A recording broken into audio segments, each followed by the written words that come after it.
understanding of history knows that great social changes are impossible without women's participation. Social progress can be measured measuring exactly by the position given to the women in that society. So women's voice is vital.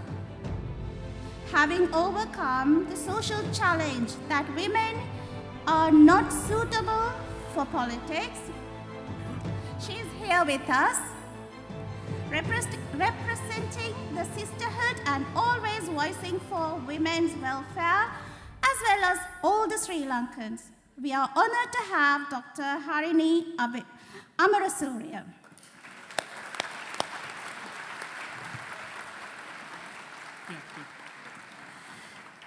We received over 350 online confirmations of attendance.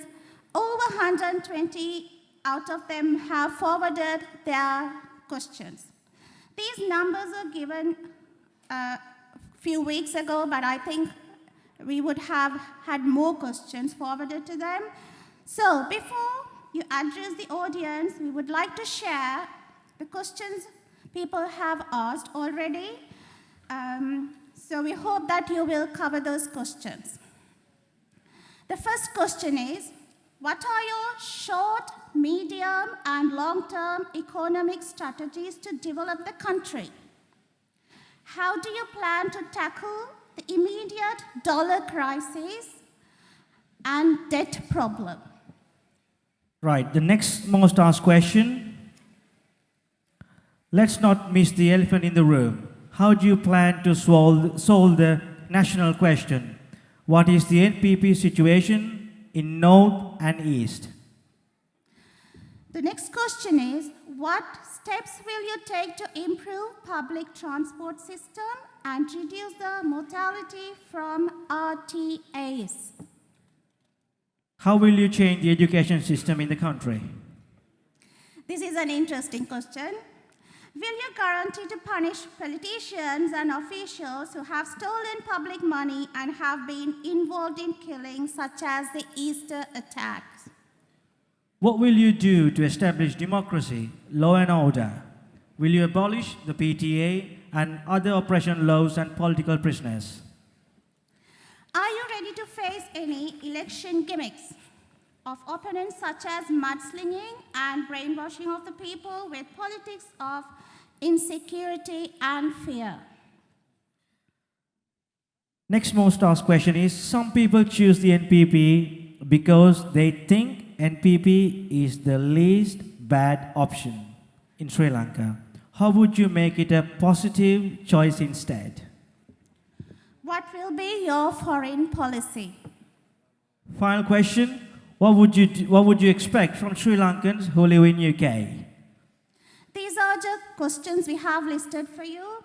Once again, I take this opportunity to invite Dr. Harini Amarasuriya to address the eagerly awaiting audience.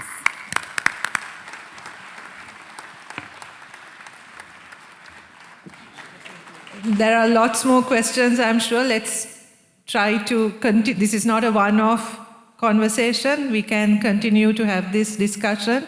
We are always contactable on email, on the web. And I'm sure we'll have a little bit of time after the formal session is also over. So I don't expect that everything will be answered full satisfaction in the remaining 1 hour or so that we have, but we will do our best. But මට නැවත වතාවක් කියන්න ඕනේ මේක අපි මේ සංවාදය තියාගමු. මේක ආරම්භයක් අපි දිගටම මේක ගෙනියමු කියන එක. මම අද මට ලැබිලා තියෙන කාලය තුල මම බලාපොරොත්තු වෙන්නේ ජාතික ජනබලවේගය අපේ NPP එක ගැනත් පොඩි හැඳින්වීමක් කරන්නත් ඒ අරමුණු මොනවද අපි ඇයි එකතු වුනේ මොනවද අපේ අරමුණු කියන එක හරහා ඔබ මේ නැගපු ප්‍රශ්න බොහොමයකට උත්තර ලැබෙයි කියන එක මම බලාපොරොත්තු වෙනවා. අපි මේ නැවත වතාවක් I like to thank you for your enthusiasm and for the great questions that you have posed. So the NPP, as you know, was established in 2019. It was the result of a long conversation that started somewhere around 2015. දෙදස් 15 විතර ආරම්භ වුණු සංවාදයක් හරහා තමයි ජාතික ජන බලවේගය ආරම්භ වෙන්නේ. We wanted a platform. Many of us who were active in progressive politics, pro-democracy work, activism, wanted and who've had a conversation also with the JVP for a long time. We wanted to establish a platform where all of us could come together to put forward a national political movement, to put together a national political movement that was grassroots-led, people-led, for standing for a more progressive, a more democratic political movement. So the basic idea behind the formation of the NPP was to put together this platform where individuals and organizations that had been working in isolation could come together and also focus very much on building a grassroots-led people's movement. ඒ කියන්නේ ජනතාව තුලින් පුරවැසියන්ගේ සහභාගීත්වය හරහා ගොඩනගන්න ප්‍රගතිශීලී සහ ප්‍රජාතන්ත්‍රවාදයට ගරු කරන දේශපාලන ව්‍යාපාරයක් ගොඩනැගීමේ අරමුණත් එක්ක තමයි ජාතික ජන බලවේගය අපි ආරම්භ කරන්නේ. මම ඒ grassroots-led people's movement කියන එක emphasize කරන හේතුවත් මම කියන්නම්. මොකද අපි දැක්ක අපේ රටේ තියෙන ප්‍රශ්න බොහොමයකට ප්‍රධාන හේතුව වෙනස් විය යුතු කාරණය හැටියට අපි සියලු දෙනාම එකඟ වෙන්න පුළුවන් දේ උනේ අපේ තියෙන අවුරුදු 75ක් තිස්සේ වර්ධනය වෙච්ච දේශපාලන සංස්කෘතිය බැරෑරුම් ලෙස වෙනස් විය යුතුයි කියන පදනමේ ඉඳන් තමයි අපිට එකතු වෙන්නත් එක ලොකු අවශ්‍යතාවයක් උනේ. We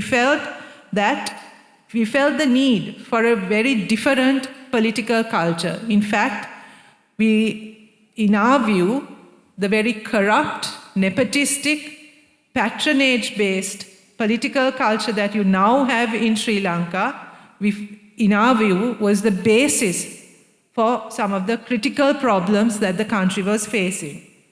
So we wanted to introduce a new political culture based on certain key principles that we could all agree upon.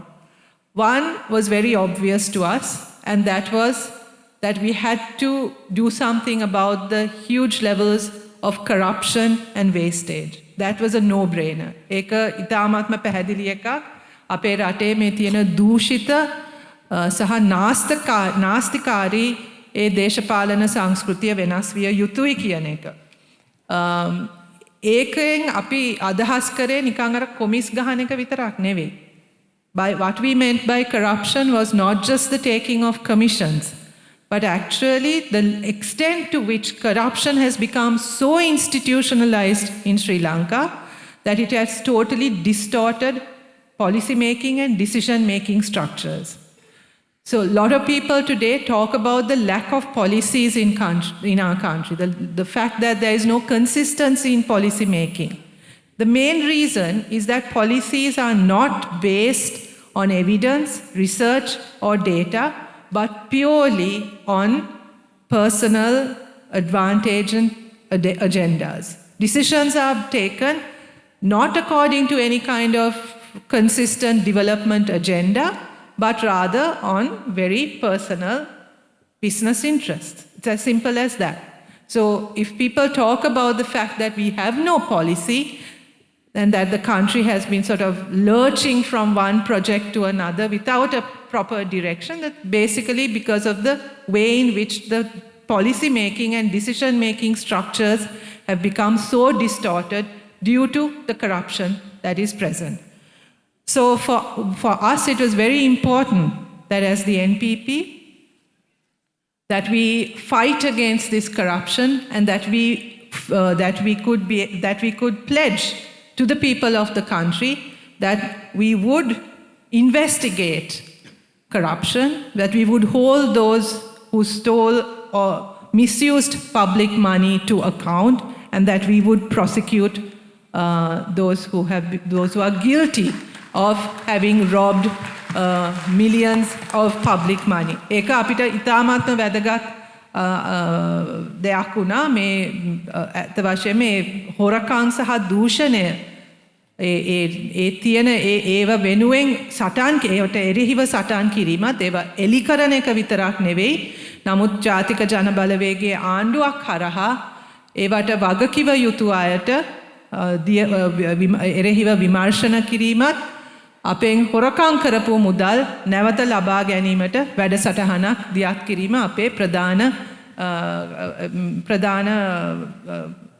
ප්‍රතිපත්තියක් හැටියට අපි ඉදිරිපත් කරලා තියෙන්නේ. ඒක වෙනුවෙන් අපේ නීතිඥ කණ්ඩායම දැනටමත් ඒ සඳහා වැඩ කරමින් ඉන්නේ. The other thing is that we basically wanted to change, and this is where the people-led grassroots part of our NPP politics is so important, is that we basically wanted to change the relationship between the rulers of this country, of Sri Lanka, not this country, rulers of Sri Lanka and the citizens. අපි බැලුවොත් අපේ රටේ ඇත්ත වශයෙන්ම තියෙන්නේ හරිම යැපුම් මානසිකත්වයක් කියන එක මම හිතන්නේ පිළිගන්න. යැපීම තියෙන්නේ වෙන මොකක්වත් නෙවෙයි දේශපාලඥයා මත. දේශපාලනයේ බලය තියෙන එක්කෙනෙක් එක්ක සම්බන්ධතාවයක් නැතුව ලංකාවේ කිසිම වැඩක් කරගන්න බෑ. දරුවෙක්ව පාසලට දාන එකේ ඉඳන් රැකියාවක් ලබන එක සියල්ලම තීරණය කරන්නේ දේශපාලන සම්බන්ධතාවය මත. ඉතින් Taman හරි දේශපාලන පැත්තේ හිටියේ නැත්තම් මොකක්වත් සිද්ධ වෙන්නේ නැහැ. You're not able to function as a citizen within a fair system, within a system that you can approach with confidence and trust, knowing that you will be treated as a citizen with rights in that country. Right? It is entirely dependent on the relationship that you have with those in power and those in authority. ඒක මම හිතන්නේ ලංකාවේ අපි නිකන් අර හිතන්නේ නැතුව කරන දෙයක්. කොහේ හරි අපි රාජ්‍ය ආයතනයකට ගිය ගමන්ම ඉස්සෙල්ලාම කරන දෙයක් තියෙනවා නේද? කරන්නේ අපි දන්න කවුරු හරි හොයන එක. බලය තියෙන කවුරු හරි දැනගත්තොත් මිසක් අපිට පැවැත්මක් නැහැ කියන එක දැන් සාමාන්‍ය දෙයක් බවට පත් වෙලා. That's wrong. That's it. So, and that is the basis on which the political class has been able to really consolidate its power and use people as vote banks and manipulate people into maintaining this very corrupt system. So we felt that relationship to change, the change couldn't come only from the political class, but the citizen also needed to change. The citizen needs to feel strong and powerful and aware of their own rights and aware of the way in which they should engage with the political authority. And මම හිතන්නේ අපි දන්නවා ගිය අවුරුද්ද තුර ඒක සිද්ධ වුණා. පළවෙනි වතාවට මම දකින විදියට අපිට තේරුම් ගන්න විදියට ලංකාවේ පුරවැසියන් හැටියට ක්‍රියාත්මක වුණ වසරක් හැටියට 2022 අපිට මම හිතන්නේ ඉතිහාසයට ලියවේ. මොකෝ අපිට තේරුම් ගන්න පුළුවන් වුණා පුරවැසියන් හැටියට අපි එකතු වුණොත් අපේ අනිත් සියලුම වෙනස්කම් අපි ඒව චුට්ටක් පැත්තකට දාලා පුරවැසියන් හැටියට සාධාරණය වෙනුවෙන් එකමුතු වෙලා ඉදිරිපත් වුණොත් කරන්න බැරි දෙයක් නැහැ කියන එක මම හිතන්නේ ගිය අවුරුද්ද තුල අපේ රටේ මිනිස්සු ඔප්පු කරා. ඉතින් ඒ වෙනස ඒ 2022 ඒ වෙච්ච වෙනස පුරවැසියාගේ ඒ වෙච්ච වෙනස ආයිත් හරවන්න බෑ. ඒ වෙනස දැන් වෙලා තියෙන්නේ. ඒක තේරුම් ගන්න බැරි දේශපාලන පන්තියක් බලයේ ඉන්න එක තමයි අපිට දැන් ඉතුරු වෙලා තියෙන ප්‍රශ්නේ. නමුත් ඒ දේශපාලන පන්තියත් 2023 කියන වසරේ ඒගොල්ලොන්ගේ යුගයත් ඉවර වෙනවා කියන එක මං හිතන්නේ මේ වෙනකොට ඉතාමත්ම පැහැදිලි. 2023 කියන්නේ ශ්‍රී ලංකාවේ තීරණාත්මකව ඒ බලව්‍යුහය ඒ සම්බන්ධතාවය වෙනස් වෙලා ජනතාව බලය අතට අරගෙන අපේ ඉතිහාසය අපි ලියන අවුරුද්ද 2023න් ආරම්භ වෙනවා කියන එක ඉතාමත්ම පැහැදිලි. So in the last, ever since the NPP was formed, that was one of the things we focused quite considerably on building this grassroots level movement. Nalinda will be talking about it more, but we've set up an organizational structure which enables citizens to engage with their rulers, to take part in decision making, to participate in the decision making process. And this is something that is extremely important for us and something that we see will go a long way in ending the patronage-based, nepotistic political culture that has enabled the political class to maintain this corrupt system for 75 years.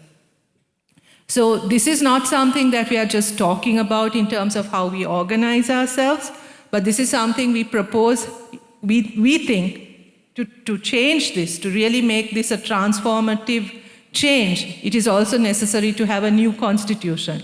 අපි යෝජනා කරන්නේ අලුත් ව්‍යවස්ථාවක්. ඒ අලුත් ව්‍යවස්ථාව තුල ජනාධිපති ක්‍රමය අහෝසි කරන සියලුම පුරවැසියන්ගේ අයිතිවාසිකම් තහවුරු වන විශේෂයෙන්ම දේශපාලන සිවිල් අයිතිවාසිකම් විතරක් නෙවෙයි සමාජ සහ ආර්ථික සමාජ සංස්කෘතික ආර්ථික අයිතිවාසිකමුත් තහවුරු වෙන ශක්තිමත් වෙන අලුත් ව්‍යවස්ථාවක් අපි යෝජනා කරලා තියෙනවා. ඒක තුල පුරවැසියට තමන්ගේ පාලනයේ මීට වඩා සක්‍රියව සහ මීට වඩා ඍජුව සහභාගී වෙන්න පුළුවන් ව්‍යුහයකුත් අපි යෝජනා කරනවා. So deepening democracy. For us, democracy is not just about turning up at an election and casting your vote. It goes beyond that, to actually participating and to be engaged in the decision-making process. And the new constitution that we propose will enable and put in place mechanisms such as things like the right to recall, which we think will strengthen people's participation in the process. ඒ වගේම අපි දන්නවා මේ වෙනකොටත් there are several laws that need to be changed, that need to be repealed. I think there were several questions regarding what we would do with things like the Prevention of Terrorism Act. As you know, the JVP has stood since the PTA was introduced, has fought for its repeal, and the NPP also has, within its policy framework, within the new constitution, proposed the repeal of regressive political acts like laws like the PTA, also the recently passed Rehabilitation Bureau Act, which is also very problematic. So there are several such laws which we think limit people's or disrupt people's democratic rights, need to be dealt with and repealed. ඒ වගේම මේක ගැන නලින්ද සහෝදරයා තව දුරටත් කතා කරයි. අපේ ඒ political culture එක අපේ එක කුළුණක්. දෙවනි කුළුණ වෙන්නේ ආර්ථික ප්‍රජාතන්ත්‍රවාදය කියන එක. ආර්ථික ප්‍රජාතන්ත්‍රවාදය කියන එකෙන් අපි අදහස් කරන්නේ අපි දැනට අපි දන්නවා අපේ ආර්ථිකය තුල සහභාගී වෙන්නේ ඉතාමත්ම සුළු පිරිසක්. සුළු කණ්ඩායමක්. ඒකේ ප්‍රතිඵල ලබා ගන්නෙත් ඒකේ සහභාගීත්වය තුලින් ඒකෙන් ප්‍රතිඵල ලබා ගන්නෙත් ඉතාමත්ම සුළු කණ්ඩායමක්. So we want to expand the participation in the economy. We want an economy that will work for all, not for a few. We want a caring economy, an economy that acknowledges paid and unpaid care work, especially of women, and an economy where the benefits of the economy will be distributed fairly through increasing the participation of those in the economic process. And Nalinda will talk about that in more detail. Thirdly, the other pillar in our policy is with regard to strong social protection.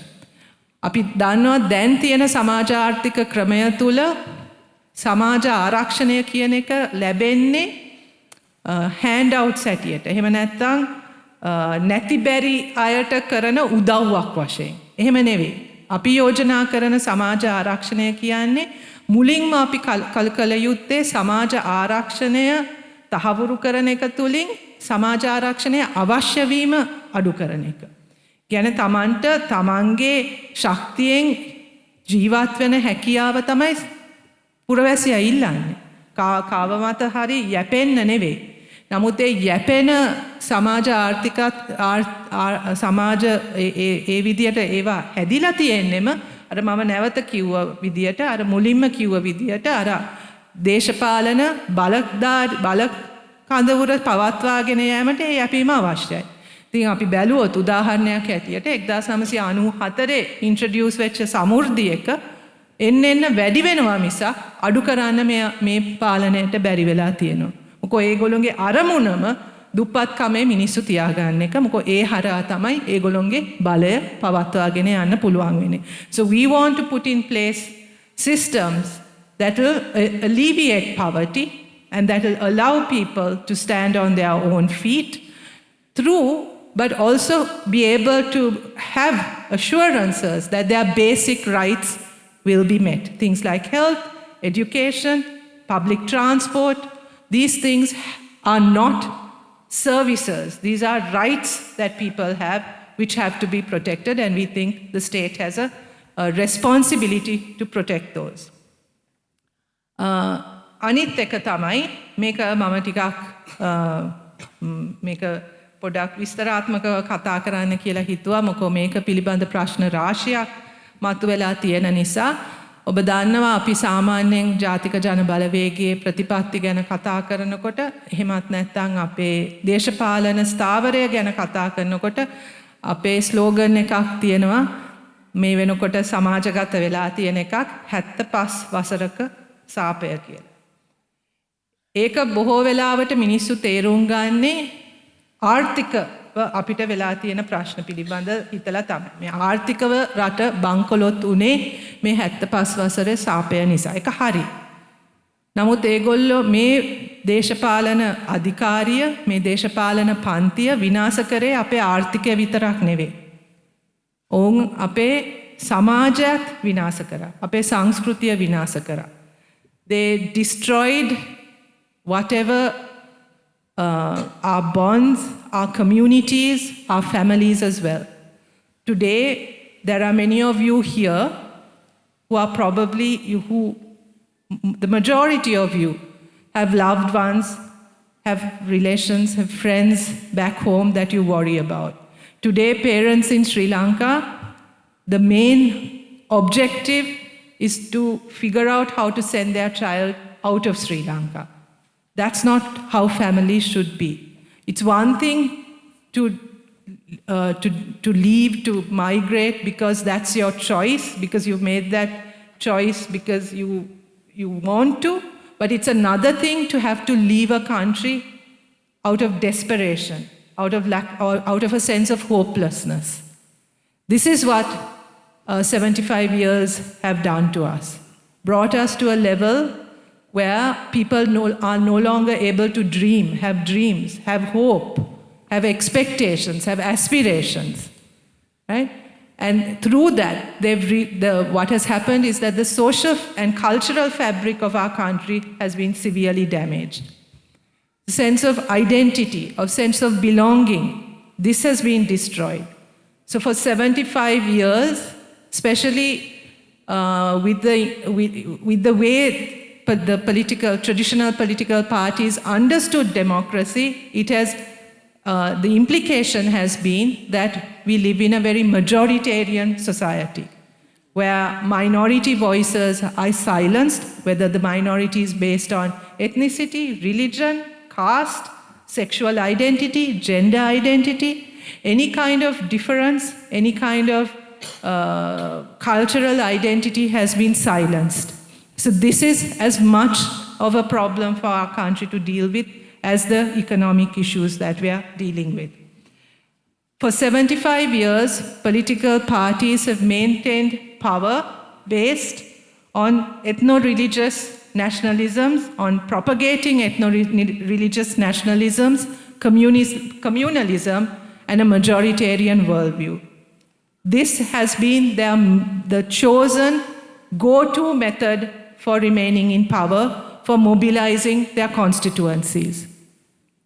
What we propose, and this is what has led to a sort of a state and of successive governments that are seen not to be inclusive, are seen not to be representing all, but representing groups, right? So one of the things that we propose and that we stand for very strongly is to change that part of the political culture in Sri Lanka also. Because we don't think it is only through laws or a new constitution that this can be addressed. But it's also about the nature of the state. It's about how governments use communalism and ethno-religious nationalisms to maintain and to be in power. So under an NPP government, one thing that we will assure the people of Sri Lanka is that we will not be promoting or propagating communalistic, nationalistic policies at the level of the state. We want a state, we want a government that is inclusive, a government that accepts the plural nature of our country, and a government that can assure all the different communities in Sri Lanka that they are part of Sri Lanka. That doesn't mean erasing our differences. We know there are differences amongst us. There are differences on which we may not agree, but we have to be able to live together. We have to, each one of us, feel that we have a place in that country. That we, whatever our differences, we can talk to each other, agree to be different, agree not to like each other's traditions, but coexist. It doesn't mean that we all have to sort of walk into the sunset holding hands, singing peace songs. But we have to be able to coexist. And for that, we think the role of the state in setting that example, the role of the government is essential in rooting out that sort of racist, nationalistic agenda that most political parties have maintained in order to stay in power. We also acknowledge that there is reconciliation and healing that is necessary for our country to move forward. For 75 years, there's been a lot of far too much bloodshed in our country. Far too many disappearances, political violence. Many of the groups that are part of the NPP, ජාතික ජනබලවේගයේ ඉන්න පාර්ශව බොහොමයකට ඒ දේශපාලන ප්‍රචණ්ඩත්වය නිසා විඳපු දේවල් ගැන මම හිතන්නේ අලුතෙන් මෙතන කියන්න අවශ්‍ය නැහැ. ඉතින් අත වශයෙන්ම අපේ රටට අවශ්‍යයි සාමූහික හීලින් ප්‍රොසෙස් එකක්. ඒකත් අපි දකිනවා. මේ වෙලා තියෙන දේවල් අපේ නැති වෙච්ච අපේ සගයන් නැති වෙච්ච අපේ දේශපාලන අයිතීන් අපි කොයි වෙලාවකවත් රටක් හැටියට ඒව ගැන යම්කිසි විදියක රිෆ්ලෙක්ෂන් එකක් යම්කිසි විදියකට පසුවිපරමක් මොනවත් කළා නැහැ. ඒක එකක් වෙනවා යටත් වෙනවා තව එකක් වෙනවා ඒක යටත් වෙනවා. අපි යටත් කර කර යනවා මිසක් අපි ඒකට හරියට මූණ දීලා නැහැ. ඒ නිසා we propose something like a truth and reconciliation commission that will look into all of these aspects. That is not just about legal compensation or legal reconciliation, but also allow people to and acknowledge people's losses, allow people to grieve, provide the kind of perhaps the psychosocial support that is necessary for dealing with losses that have a long history in our country. ඒ වගේම අපි දන්නවා එක නීතිමය පැත්තක් විතරකින් අපිට මේ ප්‍රශ්නේ විසඳන්න බෑ. අපේ අධ්‍යාපනයත් සංස්කෘතියත් මෙතන හරිම වැදගත් වෙනවා. අපේ අධ්‍යාපන ප්‍රතිපත්තිය ජාතික ජනබලවේගය තුල අපි ප්‍රමුඛ තැන අපේ අධ්‍යාපනයට අපි දෙනවා. අධ්‍යාපන ප්‍රතිපත්තිය අපිට ඉතාමත්ව වැදගත්.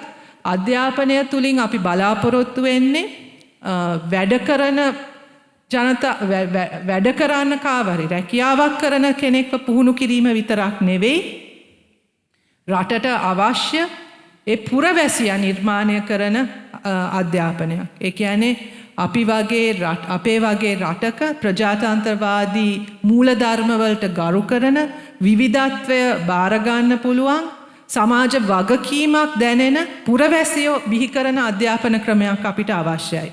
ඒක අපි දන්නවා ටිකක් දීර්ඝකාලීන වැඩක්. නමුත් ඒකට අපි විශාල ප්‍රමුඛතාවයක් දෙනවා. මොකෝ අපේ මානව සම්පත මේ අපිට රට ගෙනියන්න ඕන තැනට අවශ්‍ය මානව සම්පත හදන එක අපිට ඉතාමත්ම වැදගත්. ඒ සඳහා මේ අධ්‍යාපන ක්‍රමය නිකන් එහෙම් මෙහෙන් ප්ලාස්ටර් දාලා හදාන්න පුළුවන් එකක් නෙවෙයි. ඒක සම්පූර්ණයෙන්ම වෙනස් විය යුතු අධ්‍යාපන ක්‍රමයකුත් අපි යෝජනා කරනවා. ඒ වගේම සංස්කෘතිය මම හිතන්නේ අපේ ජාතික ජනබලවේගයට මේ වෙනකොට විශාල සංඛ්‍යාවක් ආටිස්ලා අපිත් එක්ක එකතු වෙනවා. ඒක අපිට විශාල හයියක්. මොකද අපි හිතන්නේ අපේ මිනිස්සුන්ට අපේ රටවැසියන්ට සංස්කෘතික ජීවිතයකුත් අවශ්‍යයි. දියුණු සංස්කෘතික ජීවිතයක් අවශ්‍යයි. ඒ සංස්කෘතික ජීවිතය හරහා තමයි අපිට අවශ්‍ය පුරවැසියන් ඒ සංවේදී තෙතමනය තියෙන පුරවැසියන් අපිට බිහි කරන්න පුළුවන්. ඒ නිසා ඒ ප්‍රගතිශීලී ප්‍රජාතන්ත්‍රවාදී මූලධර්ම ප්‍රවර්ධනය කරන්න පුළුවන් සංස්කෘතියක් අපිට අවශ්‍යයි. ඉතින් අර ශ්‍රී ලාංකීය අනන්‍යතාවය සහ අපි මේ අවුරුදු 75ක් තිස්සේ අපිට අර කරගන්න බැරි වෙච්ච ඒ ශ්‍රී ලාංකීය අනන්‍යතාවය ගොඩනැගීම සඳහා ඒ නීතිමය සහ ව්‍යවස්ථාපිත වෙනස්කම් ආණ්ඩුව ගත යුතු ප්‍රතිපත්තිමය වෙනස්කම් වගේම සංස්කෘතිය හා අධ්‍යාපනය හරහත් ඒ අවශ්‍ය අනන්‍යතාවයන් සහ අවශ්‍ය පුරවැසියන් බිහි කිරීමේ වැඩේට අපේ විශාල අවධානයක් අපි ඒ වෙනුවෙන් දෙනවා සහ අපේ ප්‍රධාන ප්‍රමුඛතාවයක් ඒ වෙනුවෙන් අපි යොමු කරලා තියෙනවා. අවසාන වශයෙන් මට කියන්න තියෙන්නේ මොකද මේ ප්‍රශ්නෙත් අහලා තිබ්බා අපේ ෆොරින් පොලිසි එක මොන වගේ එකක්ද කියන එක. දන්නවා අපි අද වෙනකොට මේ තත්වයට ඉන්න ප්‍රධාන හේතුවකුත් අපේ ෆොරින් පොලිසි එකක් ඇත්තටම නැහැ. ෆොරින් පොලිසි එකක් නැහැ විතරක් නෙවෙයි රාජ්‍ය සේවයේ ඉතුරු කොටස් වගේම අපේ ෆොරින් සර්විස් එකත් විශාල වශයෙන් දේශපාලනීකරණයට ලක් වෙලා තියෙනවා. පත්වීම් ලැබෙන්නේ හැකියාව හෝ සුදුසුකම මත නෙවෙයි දේශපාලන හිතවත්කම මත. මම හිතන්නේ මේ අත්දැකීම මෙතන ඉන්න ඔබට හොඳටම තේරෙනවා ඇති. ඉතින් එකක් we need to professionalize our foreign service once again.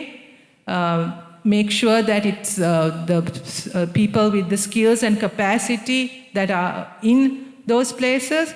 We want to reconfirm, we want to reintroduce the non-aligned policy that worked for us. අපි තේරුම් ගන්න වෙනවා අපේ රටේ පිහිටීමත් සමග අපි ජාත්‍යන්තර දේශපාලනය තුළ ඉතාමත්ම පරිස්සමෙන් කටයුතු කළ යුතුයි. අපිට එක පැත්තකටවත් වැඩිය බරක් නොතිය සියලුම රටවල් එක්ක සමාන සම්බන්ධකම් තියාගෙන අපේ රීජනල් පොලිටික්ස් ගැනත් සංවේදී වෙමින් සහ අපි හිතනවා අපිට විශාල විභවයක් තියෙනවා අපි කිසිම ගනුදෙනුවක් නොකරන අලුත් රටවල් කීපයක් තියෙනවා අපිට විශේෂයෙන්ම අපේ ආර්ථික ප්‍රතිපත්තිය එක්ක සම්බන්ධතා ඇති කරගත යුතු African Southeast Asian countries which we have neglected and which could probably provide us with a whole new sort of balance to our foreign policy. So we stand for a firm, non-aligned policy where the interests of Sri Lanka rather than the interests of particular groups will be prioritized in how we engage with people. So finally, in conclusion, what we want to say is we are at a critical moment in our country. හරිම තීරණාත්මක මොහොතක අපි මේ වෙලාවේ ඉන්නේ. මේ අපිට එළඹෙන මේ මැතිවරණය නිකම්ම මැතිවරණයක් නෙවෙයි. මේක පළාත් පාලන මැතිවරණයක් පමණක් නෙවෙයි. මේක ජාතික තලයේ මැතිවරණයක් බවට දැන් පරිවර්තනය වෙලා ඉවරයි. මොකෝ ගිය අවුරුද්දේ ආරම්භ වෙච්ච අරගලය තුලින් අපිට අපි අකමැති ජනාධිපති කෙනෙක් සහ අකමැති ආණ්ඩුවක් පළවා හරින්න හැකියාව ලැබුණට කැමති අයව අපිව පත් කරගන්න බැරි වුණා. අන්න ඒ කාර්යය දැන් අපිට ඉතුරු වෙලා තියෙනවා. ඉතින් ඒක කරන ඒ ක්‍රියාවලියේ පළවෙනි පියවර මේ පළාත් පාලන මැතිවරණය. ඉතින් ඒක ඒ නිසාම තමයි මේක මෙච්චර තීරණාත්මක අරගලයක් බවට පත් වෙලා තියෙන්නේ. ඔබ දන්නවා ආණ්ඩුව සෑම උත්සාහයක්ම යෙදෙමින් ඉන්න ඒක පිළිබඳ අවිශ්වාසයක් මේක තියෙයිද නැද්ද කියන අවිශ්වාසය ඇති කරන්න. නමුත් අපිට විශ්වාසයි මැතිවරණය තිය යුතුයි. මැතිවරණය දැන් නොතිය ඉන්න බෑ. ඉතින් ඒ නිසා මේක තීරණාත්මක මැතිවරණයක්, තීරණාත්මක මොහොතක් අපේ රටට. ඉතින් ඔබ සියලු දෙනාටම ඒකට සහභාගී වෙන්න විවිධ ක්‍රම තියෙනවා. ඔබටත් බලපෑමක් තියෙන පුද්ගලයන් හැටියට මෙතන ඉන්නේ. ඒ සහයෝගයත් බලාපොරොත්තු වෙනවා. මේ රට මේ රටනේ නැවත වතාවට අමතක වෙනවා මම ලංකාවේ නෙවෙයි කියලා. ලංකාව කියන්නේ හදන්න පුළුවන් රටක් කියන එක අපිට විශ්වාසයක් තියෙනවා. අපිට බලය අපි ඉල්ලන්නේ තවත් එක් දේශපාලන පක්ෂයක් බලයට ගේන්න නෙවෙයි. මේ රට හදන්න පුළුවන්. ඒ රට හදන්න පුළුවන් අය අපිත් එක්ක ඉන්නවා. අපිට ඒ ප්‍රතිපත්ති තියෙනවා. අපිට ඒ උවමනාව තියෙනවා. අපිට ඒ අවස්ථාවයි අවශ්‍ය වෙන්නේ. ඒ අවස්ථාව සඳහා තමයි අපි බලය ඉල්ලන්නේ. ඒ වෙනුවෙන් අපි වැඩ කරොත් ලංකාව තිබිය යුතු තැනට ගේන්න පුළුවන් කියන විශාල විශ්වාසයක් එක්ක තමයි අපි ඉන්නේ. බොහොමත්ම ස්තුතියි.